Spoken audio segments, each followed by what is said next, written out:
Candace, from here, I mean, what do you expect? Where can they go in terms of trying to expedite that process, getting everybody back on the same page, figuring out roles, etc.? Well, it's unfortunate for the Lakers because they don't have that cushion that they had at the beginning of the season. We were talking off air, you and Smitty and we were talking about how it's Dallas, Portland, and the Lakers, and two of those three are going to not be in the play-in. There's going to be one team that's going to have to play basically a winner-take-all game to get into the playoffs. And I don't know if that's a situation the Lakers want themselves in, given their history in the bubble of losing game one in series. So I think that that's definitely on their mind, and I think that that will expedite their rust, I guess, in a sense, and their ability to kind of get back in shape and get back in rhythm. Well, here's what you're talking about, Candace. When you look at the Western Conference 1 through 10, Lakers are at 5. But they're only one game ahead of the 7th position. And if you are 7 through 10, then you are in that play-in tournament. They want to be 1 through 6 so that you're solidly in. Smitty, I mean, you look at these, you guys were talking about it earlier.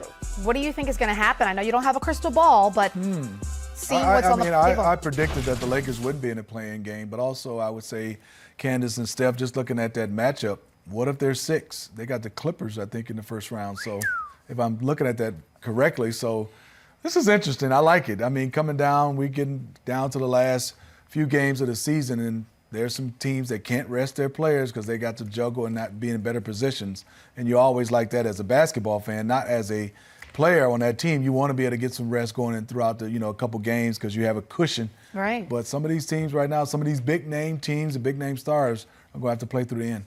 That's an interesting point, Smitty. I mean, when we first heard about this play-in tournament, Candace, we all were thinking, okay, it's going to motivate teams that are towards the bottom to continue to play. They've got something to play for. But to Smitty's point, now when you're in that middle bunch, you have something to play for still, too, because you don't want to slide down into that play-in tournament. You want to stay in solidly. So now we're going to see players who might have been resting a couple of years ago down the stretch playing going into the postseason. Yeah, you're going to see teams that aren't having the luxury of being able to rest their players because at some point, you're okay with maybe sliding a position in the standings to make sure that your star player or anybody for that matter is healthy going into the playoffs. But now with any game could, winner take all, basically a 2-game series if you're 7 and 8 and basically a 1-game series if you're 9 or 10.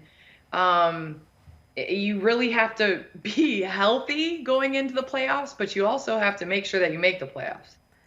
Man, I mean, this is like more than we bargained for because this season in particular, we've seen players have to sit out for reasons that are beyond their control. When you talk about health and safety protocols, it's not necessarily because you exposed yourself. It could be just through contact tracing that you have to sit out because of precautions.